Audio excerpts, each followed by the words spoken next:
तो असेल किंवा ती असेल, त्यांना माहिती आहे की एवढं विचार करणं योग्य नाही आहे. त्याला समजतं की झोप झाली तरच हे डोकं दुखणं कमी होणार आहे. पण झोप तर मन शांत असेल तर येईल ना. ते मन सतत विचार करतं, सतत काही ना काही जुनं नवं उकरून काढत राहतं, काळजी करत राहतं.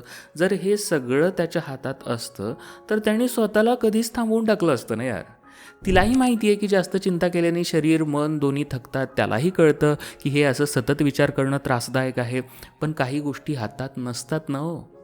जर कुठे ऑन ऑफचं बटन असतं मनाचं तर त्यानं कधीच बंद केलं असतं. शांत झोप घेतली असती, मोकळा श्वास घेतला असता.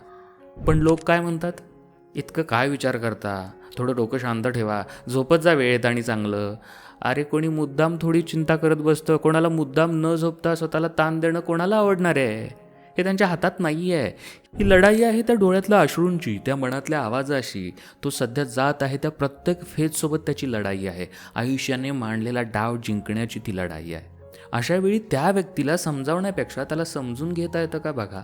कधी फक्त शांत बसा त्याच्या बाजूला. सल्ला नको, समजावणं नको, फक्त एवढंच बोला, मी आहे ना, तू एकटा एकटी नाही आहेस. हे नाटक नाही आहे, ही वेदना आहे. आणि तिला किंवा त्याला समजून घेणं खरं प्रेम असतं. तुमच्या नात्यामध्ये असे काही प्रॉब्लेम्स येत असतील, सल्ला घ्यायचा असेल तर माझा पेड काउन्सिलिंग कॉल बुक करू शकता. अधिक माहितीसाठी व्हॉट्सअप करा 8010093939 या क्रमांकावर.